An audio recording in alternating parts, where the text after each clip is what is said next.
Salut mes frères et sœurs. Comment allez-vous ce matin? Tout le monde est en forme?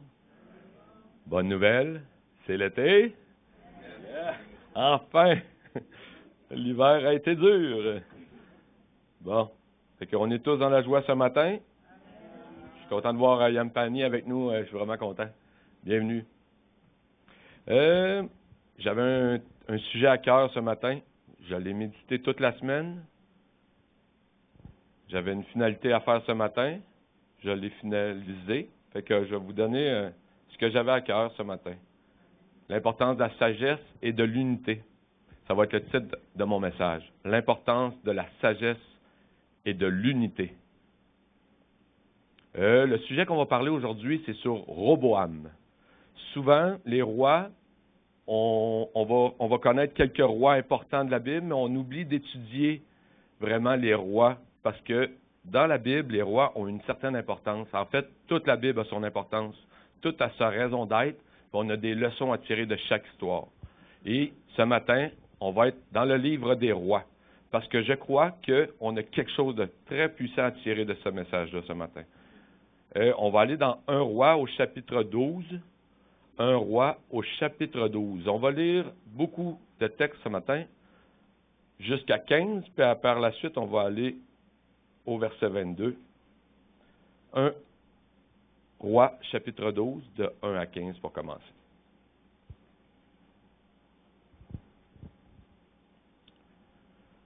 Roboam se rendit à Sichem, car tout Israël était venu à Sichem pour le faire roi. Lorsque Jéroboam, fils de Nébat, eut des nouvelles, il était encore en Égypte, où il s'était enfui loin du roi Salomon. Et c'était en Égypte qu'il demeurait. On l'envoya appeler. Alors Jéroboam et toute l'assemblée d'Israël vinrent à Roboam et lui dirent ainsi: Ton père a rendu notre joug dur. Maintenant, allège cette rude servitude et le joug pesant que nous a imposé ton père, et nous te servirons. Il leur dit: Allez et revenez vers moi dans 3 jours. Et le peuple s'en alla. Le roi Roboam consulta les vieillards qui étaient auprès de Salomon, son père, pendant sa vie, et il dit: Que conseillez-vous de répondre à ce peuple? Et voici ce que leur dire. Si aujourd'hui tu rends service à ce peuple, si tu leur cèdes, si tu leur réponds par des paroles bienveillantes, ils seront pour toujours tes serviteurs. Mais Roboam laissa conseil que lui donnaient les vieillards et il consulta les jeunes gens qui avaient grandi avec lui et qui l'entouraient. Il leur dit: Que conseillez-vous de répondre à ce peuple qui me rend ce langage? Allège le joug que nous a imposé ton père. Et voici ce que lui dirent les jeunes gens qui avaient grandi avec lui. Tu parleras ainsi à ce peuple qui t'a tenu ce langage. Ton père a rendu notre joug pesant, et toi, allège-le. Tu leur parleras ainsi. Mon petit doigt est plus gros que ton rein de mon père.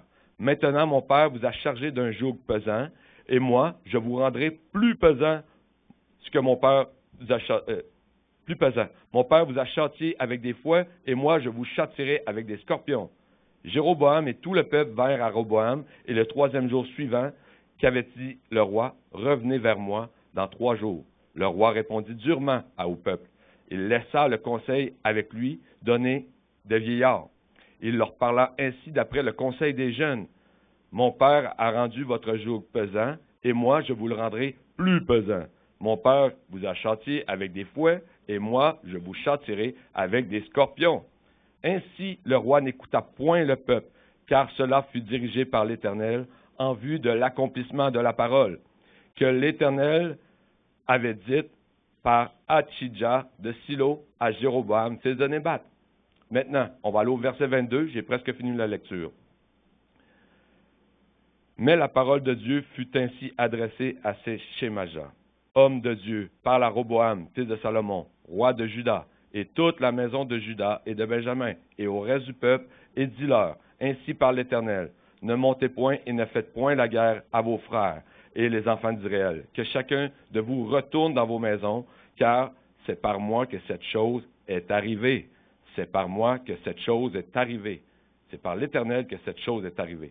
Tout ça, c'est l'Éternel qui l'a permis. Ils obéirent à la parole de l'Éternel et ils s'en retournèrent selon la parole de l'Éternel. Beaucoup de textes ce matin. Ici, on a l'histoire du chiisme d'Israël. Le chiisme d'Israël, le chiisme, c'est une division. En fait, Roboam signifie élargissement du peuple ou affermissement du peuple.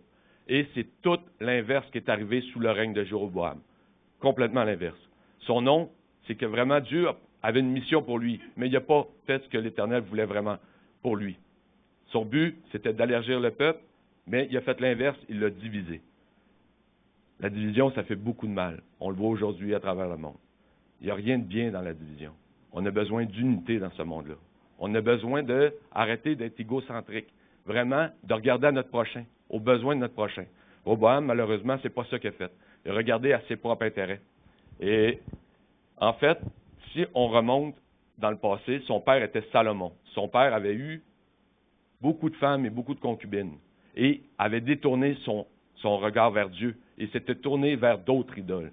Et il y avait eu un châtiment, mais ce n'était pas sur la vie de Salomon, ça allait être sur la vie après de son fils qui allait vivre ce châtiment-là. Et, je vous le dis, en tant qu'être humain, on a des responsabilités. Nos responsabilités sont quand même assez grandes. On doit servir notre prochain. Mais si on pense à notre nombril, on s'en va dans un mur. Dans cette assemblée-là, j'espère qu'on a assez de sagesse pour comprendre l'importance de l'unité et de la sagesse dans nos vies. C'est vraiment, mais vraiment important. Et malheureusement, Salomon n'a pas eu ce discernement-là à ce moment-là, parce que Salomon avait la plus grande sagesse du monde. Il avait demandé à Dieu. Dieu lui avait accordé cette sagesse-là. Mais, malgré toute sa sagesse, il a détourné son cœur de l'Éternel. Il s'est détourné de l'Éternel pour aller adorer d'autres dieux. Israël, à ce moment-là, était une puissance à travers le monde. C'était une puissance monétairement, militairement, stratégiquement. Le territoire était vraiment bien situé et même les Égyptiens ne pouvaient pas avoir un contrôle sur Israël. Au contraire, il amenait des tonnes et des tonnes d'or. Quand je dis des tonnes, c'est sans aucune exagération. C'était littéralement des tonnes d'or. J'avais un de mes amis qui me disait, oui, mais si Israël aurait vraiment été aussi riche, aussi puissant, le gars c'est un géologue, il a étudié les minerais, mais on aurait trouvé des mines en Israël. C'est pas Israël qui exploitait cet or-là. La Bible nous dit que c'est les nations qui apportaient l'or à Israël. Pourquoi? Parce que Israël avait été obéissant à partir de David, il y avait une obéissance. Ils s'étaient vraiment tournés vers l'Éternel. Leur cœur était droit aux yeux de l'Éternel. Dieu s'est choisi un homme selon son cœur. C'était David. Il l'a choisi selon son cœur. Pourquoi? Parce que, oui, David a eu des faiblesses, des graves faiblesses. Il a fait des choses qu'aucun homme ici, dans cette assemblée-là, a faites. C'est littéralement un meurtre qu'a fait David pour une femme qui a convoité.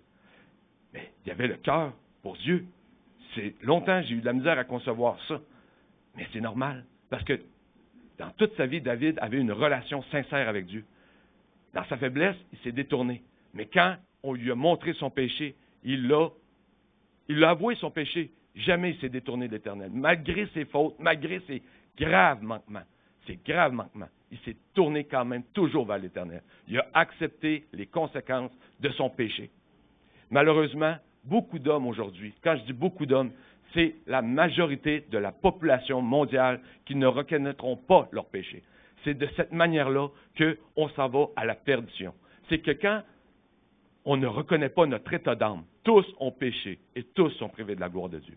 Personne ici présent, personne sur la terre ne peut dire qu'il est parfait. Personne. Tous ont péché et sont privés de la gloire de Dieu. Et on va retourner à notre histoire sur Jéroboam. David avait un cœur pour l'Éternel. Salomon a hérité d'un grand trône. Salomon a hérité de des grandes richesses. Il s'est tourné vers Dieu. Il a été fidèle à Dieu pratiquement tout au long de sa vie, jusqu'à un certain moment où il a détourné son cœur. Dieu l'a châtié. Il a dit qu'il allait avoir une division dans son royaume, mais pas de son vivant, et qu'il allait garder une tribu à cause de David. C'est la promesse qu'il avait faite au royaume. Roboam doit subir les conséquences du péché de son père. Et si on peut voir aussi avec Ninive, Jonas, dans la baleine, quand Jonas a accepté son rôle, il est allé faire ce qu'il devait faire, prophétiser à Ninive. Le peuple s'est repenti. Dieu a changé d'idée. Et Dieu ne change pas d'idée. C'était dans sa volonté que le message soit annoncé et que le peuple accepte la repentance ou refuse la repentance et que le châtiment se fasse. C'était comme ça. Et tu reconnais tes torts ou tu ne les reconnais pas et tu t'en vas à la perdition. C'est quand même simple à comprendre. Mais le problème de l'homme, c'est notre orgueil. Je le dis avec connaissance de cause. Je suis un homme extrêmement orgueilleux. Je vous le dis en toute honnêteté. C'est vrai, c'est sérieux. Je suis un homme orgueilleux. Et le Seigneur me l'a montré. Il m'a montré mon orgueil. Et je me suis humilié devant l'Éternel. Parce que c'est ça qu'il m'a demandé. Mais c'est rare. Je me suis rendu compte de ça en ayant côtoyé beaucoup de gens dans ma vie. J'en ai vraiment côtoyé beaucoup. Pourquoi? Parce que je suis fait comme ça. Je suis un homme extrêmement social. J'aime parler aux gens. J'aime apprendre à connaître les gens. Je parle beaucoup, mais j'ai appris à beaucoup écouter aussi. Puis ça m'a grandement aidé dans la vie. Mais j'étais rempli d'orgueil. Le Seigneur m'a montré mon péché. Je l'ai admis. Mais là où je veux en venir, c'est que j'ai rarement rencontré des gens qui m'ont dit, moi, mon problème, c'est mon orgueil. Ça m'est rarement arrivé. Sérieusement. J'ai rarement, même que je vous le dis, en 2025, l'orgueil est une qualité. La preuve, c'est que on m'a déjà demandé en entrevue, c'est quoi vos défauts? Ben, je suis orgueilleux. Non, mais un vrai défaut. Non, mais c'est ça. Et aujourd'hui, c'est ça. L'orgueil n'est plus considéré comme un défaut. Mais pourtant, c'est la pire maladie de ce monde. L'orgueil. C'est littéralement ça, le pire problème de ce monde-là. Je continue. Il y a plusieurs leçons à tirer dans l'histoire de Roboam, mais plusieurs leçons à tirer.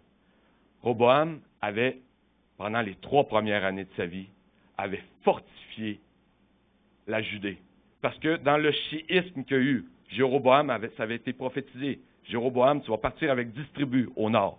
Et Roboam aura une tribu au sud. Et les Benjamins ont suivi aussi au sud. 2 tribus au nord, 2 tribus au sud, 10 tribus au nord. Les conséquences du péché. C'est littéralement ça, une séparation. Et les 3 premières années de la vie de Roboam se sont bien passées. Il a fait ce que l'Éternel lui avait demandé. Il était droit devant les yeux de l'Éternel. Et quand il a vu que ça se passait bien dans son peuple, l'orgueil a commencé à venir. Et ce qu'il a fait, c'est qu'il a fortifié les villes. OK? Humainement parlant, c'est logique de fortifier des villes pour protéger sa nation. C'est ce que toutes les nations font en ce moment. Que ce soit les États-Unis, que ce soit la Chine, que ce soit la Russie, que ce soit l'Iran, que ce soit Israël, tout le monde s'arme, tout le monde protège, fortifie leur ville. Tout le monde fait ça.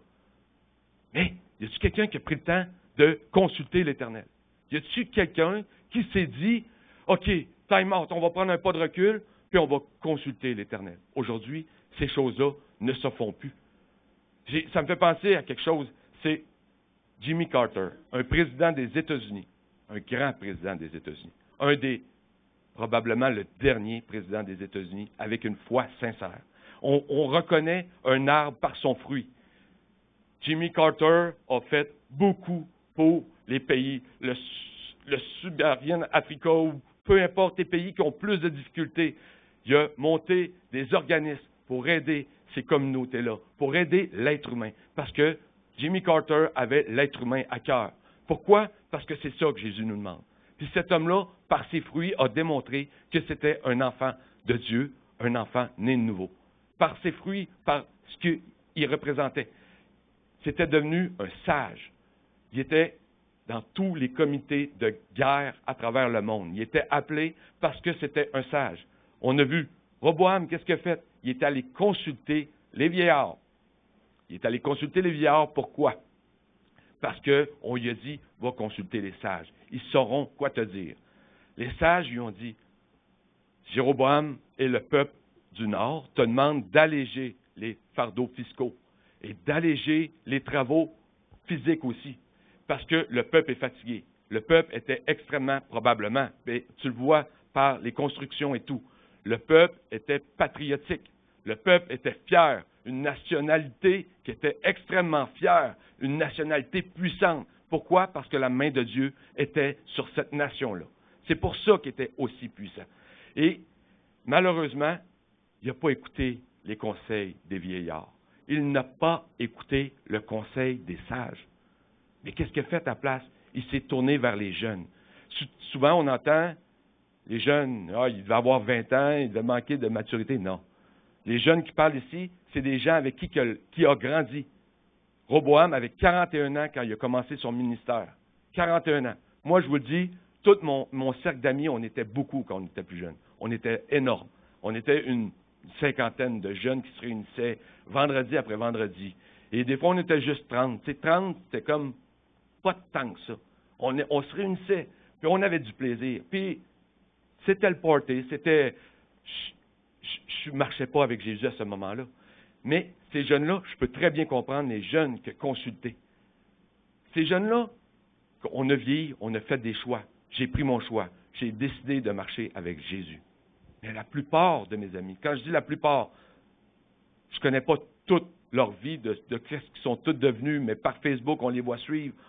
Et la plupart, sinon tous, ont décidé de suivre la trace du monde. Et si j'aurais décidé de continuer dans les traces du monde, puis que j'aurais eu des situations X dans ma vie, bien, j'aurais été consulter ces gars-là. Exemple, ça va pas bien avec mon couple. Hey, salut, je les appelle un après l'autre. Je m'entoure de gens qui pensent comme moi. Tu comprends? Mais c'est ça qu'on fait aujourd'hui. C'est un gros problème dans notre société. Un énorme problème. C'est qu'on consomme ce que l'on pense. C'est que l'algorithme sur les réseaux sociaux, sur YouTube, sur ce qu'on consomme sur Internet, nous garoche ce qu'on veut consommer. Ils nous garochent, ils nous disent qu'est-ce qu'on doit consommer. C'est rendu même extrêmement difficile d'aller sur YouTube puis trouver un message, une parole vraie, véridique, puis de dire, je me rappelle exactement du titre du message, je me rappelle exactement de l'auteur de ce message-là. Tu le marques dans l'onglet de recherche. Mais tu ne le trouves pas. Il va t'envoyer plein d'autres choses avant de t'envoyer ce message-là. C'est parce qu'ils veulent qu'on consomme qu'est-ce qu'on veut, qu'est-ce qu'eux veulent qu'on consomme, mais c'est pas bien. On doit s'élargir nos pensées, du sens que dans la Bible, c'est dur à interpréter la Bible. La preuve, c'est qu'il y a au-dessus de 2000 dénominations juste en Amérique du Nord, simplement dans le christianisme. Au-dessus de 2000 dénominations. Dans le dernier passage du texte qu'on lisait tantôt, Roboam partit faire la guerre. Heureusement, un petit moment de sagesse, un prophète lui a parlé, il a dit non, c'est la volonté du Seigneur que la séparation se fasse, ne part pas en guerre contre eux.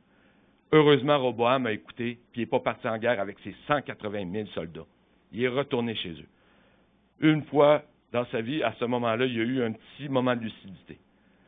Mais quand on s'entoure de gens comme on pense, ça peut créer des divisions aussi.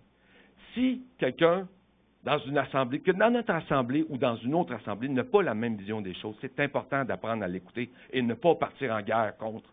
C'est important que l'unité se fasse dans l'Église, que ce soit des calvinistes, que ce soit des baptistes, que ce soit des frères en Christ, que ce soit des pentecôtistes, peu importe la dénomination, c'est important qu'on ait une unité, puis qu'on soit dans le même esprit, qu'on se dirige vers la même direction. On sait où qu'on s'en va. La Bible nous dit où qu'on s'en va. Et il faut être, je l'ai dit souvent, mais il faut être aveugle pour ne pas voir ce qui se passe dans le monde. Il faut vraiment être aveugle. Mais c'est ça, la parole de Dieu nous avait avertis. C'est notre rôle en tant que chrétien d'être sage. C'est notre rôle en tant que chrétien d'avoir l'unité dans l'Église. C'est notre rôle en tant que chrétien de vraiment marcher dans la même direction, selon l'Esprit. C'est notre rôle. C'est réellement important. Et, comme je vous ai dit, il y a beaucoup de leçons à tirer dans l'histoire de Roboam. Et c'est d'une richesse, parce que si on fait l'inverse de ce que Roboam a fait et qu'on suit les directives de Dieu, on va réussir. What would Jesus do? Qu'est-ce que Jésus ferait? C'est ça qu'il faut faire. Pas qu'est-ce que les gens du monde feraient. Il ne faut pas faire ce que Roboam a fait, aller consulter les gens qui pensaient comme lui. C'est important d'écouter. C'est important d'aller voir d'autres choses que qu'est-ce qu'on fait, on se fait enseigner pour savoir si c'est la vérité. C'est important, puis d'analyser les textes, puis d'en faire une conclusion. Mais pour ça, ça prend un comité. ça prend des hommes sages qui discutent de ça, qui pour l'avancement du royaume, pour l'avancement de l'Église. C'est important d'écouter les sages. C'est important d'être sage. C'est important d'avoir une unité dans l'Église. C'est vraiment important. C'est l'essentiel. Dans ce monde qui part à gauche et à droite, qui vacille, on regarde ça. Puis la Bible, dans Ésaïe, nous dit, c'est comme un ivrogne qui marche, titube. Mais c'est exactement ça que le monde vit en ce moment. Le monde est ivre. Pas nécessairement dans le sens du terme, mais dans le sens de, il ne marche pas selon la volonté du Seigneur Jésus-Christ. Et tant aussi longtemps que le monde va aller dans cette direction-là, ça n'ira pas bien dans le monde. C'est impossible. On n'écoute plus les sages. L'heure est quand même très grave. L'Église doit se réveiller. L'Église doit prier d'un cœur sincère. L'Église doit s'unifier ensemble, faire un, pour prier d'un cœur sincère. C'est bien de prier pour notre santé, c'est bien de prier pour juste qu'est-ce que Sylvie nous a apporté. On a vu la main de l'Éternel la protéger. Mais qu'est-ce qui est plus important encore que ça? C'est les âmes des gens qui s'en vont à la perdition. C'est vraiment la chose la plus importante. Le monde se dirige directement dans un mur. Et ce mur-là s'appelle l'enfer. C'est important de dire les vraies choses. C'est ce que la Bible nous dit. C'est en quoi j'ai enraciné ma foi, mes croyances. C'est là-dedans que je puise ma force. C'est littéralement là-dedans. Et peu importe ce qu'on va vivre comme tribulation, si on s'ancre vraiment dans la parole de Dieu, mes frères et sœurs, je vous le dis, c'est une victoire assurée. Ce n'est pas une victoire de bien matériel. Ce n'est pas une victoire de ma maison va être plus solide que les autres maisons. C'est plus que ça. C'est plus que ça. Bâtir sa maison sur le roc, c'est plus que 4 murs en bois avec un toit puis un salage. C'est plus que ça. Bâtir sa maison sur le roc, c'est bâtir sa maison sur la parole de Dieu.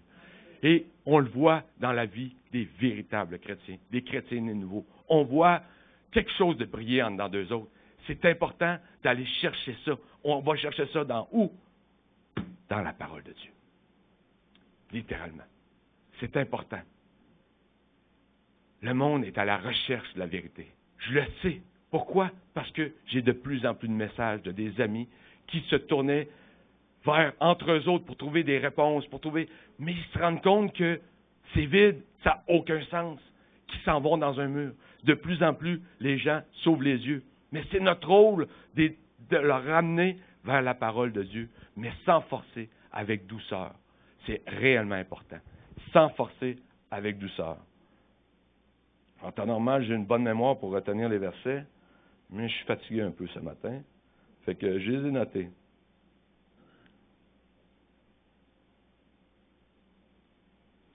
Psaume 4, 7. Proverbe 4, 7. Acquiert la sagesse et au prix de toutes tes acquisitions, acquiert l'intelligence. Ici, le texte ne dit pas de tout vendre pour avoir de l'intelligence, mais il dit que ça vaut la peine de tout vendre pour avoir l'intelligence si tu ne l'as pas. Mais encore là, ça ne dit pas de tout vendre. C'est juste à quel prix que c'est d'une richesse. Moi, je me rappelle de Noah qui m'a posé une question. Noah m'avait posé une question sur, c'est quoi la parabole du trésor caché? Je trouvais tellement que c'est une belle question. C'est une question riche de sens. Ce trésor-là, on ne peut pas le contenir en dedans de nous autres. C'est trop puissant.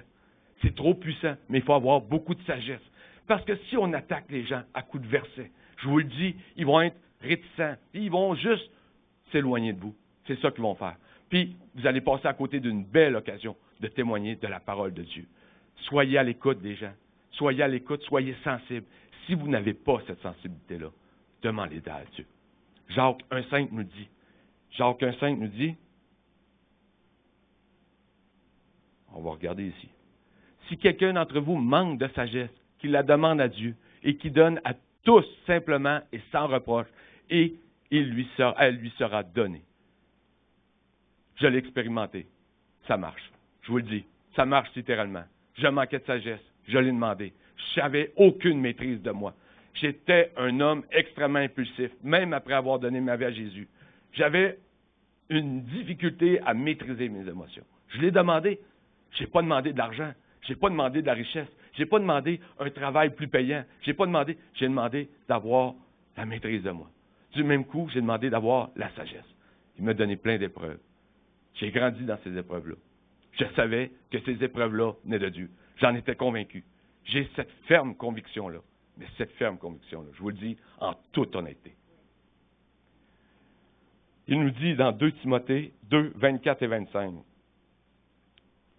Il ne faut pas que l'esclave du Seigneur conteste, mais qu'il soit doux envers tous, propre à enseigner, ayant du support, enseignant avec douceur, les opposants, attendant si Dieu, peut-être, ne leur donnera pas la repentance pour reconnaître la vérité. Soyez doux avec les gens autour de vous. Je vais vous donner un exemple. J'avais vu un reportage sur l'avortement. Il y avait des gens de la droite chrétienne aux États-Unis qui allaient pour manifester contre les femmes qui allaient se faire avorter. OK? Là, jusque-là, c'est bien. Ils sont en désaccord. Tu manifestes avec amour, avec joie. Tu manifestes pour vraiment... Mais là, c'était pas ça. Les femmes qui allaient se faire avorter, ils se faisaient crier littéralement après la tête. Pensez-vous vraiment que Dieu a dit à cette femme-là, crisez après la tête? Ce n'est pas à l'homme de faire ces choses-là. C'est Dieu qui juge. Nous, on n'a pas à juger. Ce que la parole de Dieu nous dit, c'est d'être doux envers les gens autour de nous. C'est vraiment important. Cette douceur-là doit vraiment ressortir de nous. C'est comme ça qu'on va impacter les gens. C'est quand on imite ce que le Christ a fait. On est des chrétiens. Le mot chrétien vient littéralement de imitateur du Christ. C'est ça qu'on est, des imitateurs du Christ. C'est ce que nous sommes. Le Christ était doux. Nous devons être doux envers notre prochain. Nous devons demander de la sagesse. Demandez la sagesse et il vous la donnera. Demandez-la d'un cœur sincère. C'est important. C'est vraiment important. Roboam a répondu avec dureté. Il a conseillé les vieillards, les sages, mais il s'est tourné vers les plus jeunes. Les plus jeunes ont dit, sois dur envers le peuple. Comme ça, on va pouvoir continuer à acquérir des richesses. Ils sont dans la quarantaine, ils sont dans la fleur de l'âge encore. Parce que c'est dans la royauté qui vivaient ces gens-là. Et ce n'est pas les gens du peuple, parce que les gens du peuple à 40 ans, comme le texte nous dit, les gens étaient fatigués d'avoir bâti cet empire-là. Les gens étaient épuisés. Mais les gens de la cour du roi, eux, profitaient. Aucune sagesse. Ils faisaient juste profiter de la vie. Puis ils voulaient encore plus. Ils en voulaient encore plus. C'est un grave péché de vouloir acquérir des richesses comme ça. C'est un grave péché. Et dans leur manque de sagesse, dans leur manque de jugement, ils ont dit, fais le contraire de ce qu'ils t'ont demandé. Donne-leur-en plus. Ton père, Salomon, ça coup de fouet. Nous, on va les mettre dans des pièces avec des scorpions. Ils vont avoir peur. Avec le règne de terreur, on va les amener là où qu'on veut qu'ils soient. Je ne sais pas, là, mais je ne comprends pas pourquoi ces choses-là ne sont pas enseignées à l'école. Comme les fables de La Fontaine nous étaient enseignées à l'école, aujourd'hui, ces choses-là ne sont plus enseignées à l'école. Des textes comme ça, il y a des richesses. Enseigner ça à nos enfants, c'est important. C'est comme ça qu'on va bâtir une société solide. C'est comme ça. C'est pas plus compliqué que ça. Il a répondu avec dureté. Comme ces chrétiens d'extrême droite qui criaient après cette femme qui allait se faire avorter. Déjà là, elle avait un lourd fardeau sur ses épaules. Ils ont rajouté un autre fardeau sur ses épaules. Comme Roboam a fait. Rajouter un fardeau. Rajouter un joug sur les épaules. Jésus, c'est pas ça qu'il nous dit. Il nous enlève notre joug sur nos épaules. Puis on doit répondre avec douceur aux gens, avec humilité. S'unifier. C'est ça que le Seigneur, Jésus-Christ, nous demande en tant qu'Église.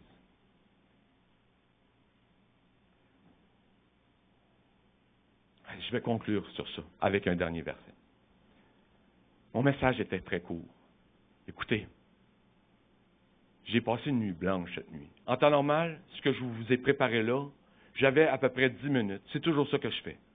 10 minutes, puis avant le dimanche, je mets tout le crémage autour, ça me donne 35-40 minutes. Ça fonctionne. Ça fonctionne super bien. Là, cette nuit, mon 10 minutes, je l'avais.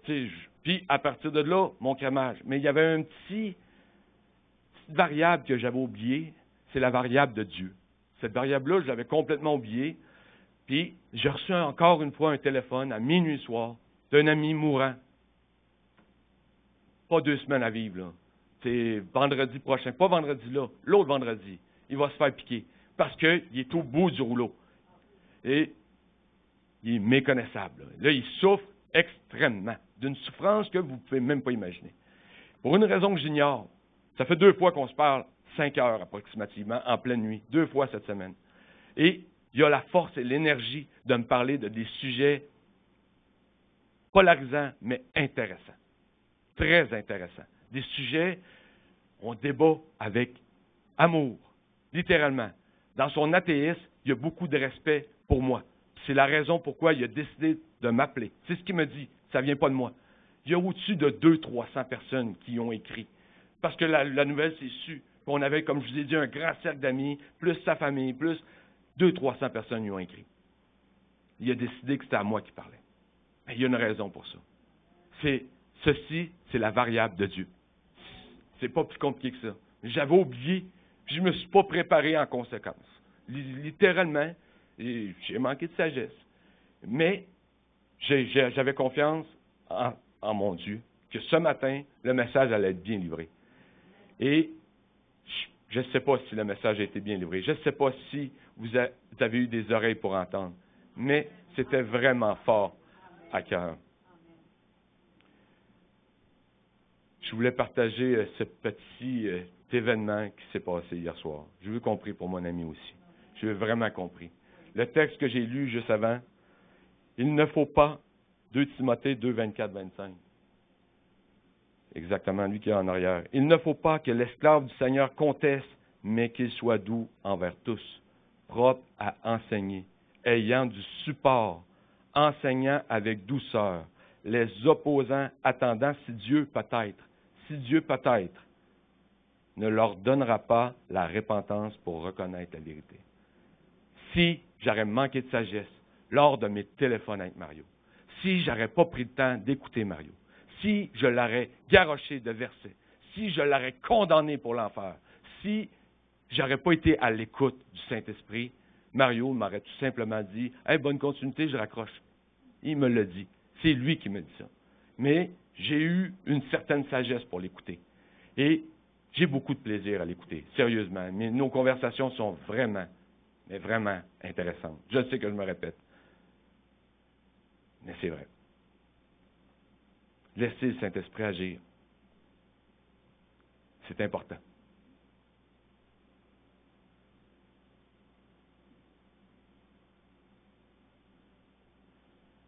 Dans mon dernier message, j'avais amené ce verset-là. Puis, aujourd'hui, je vais le ramener une autre fois.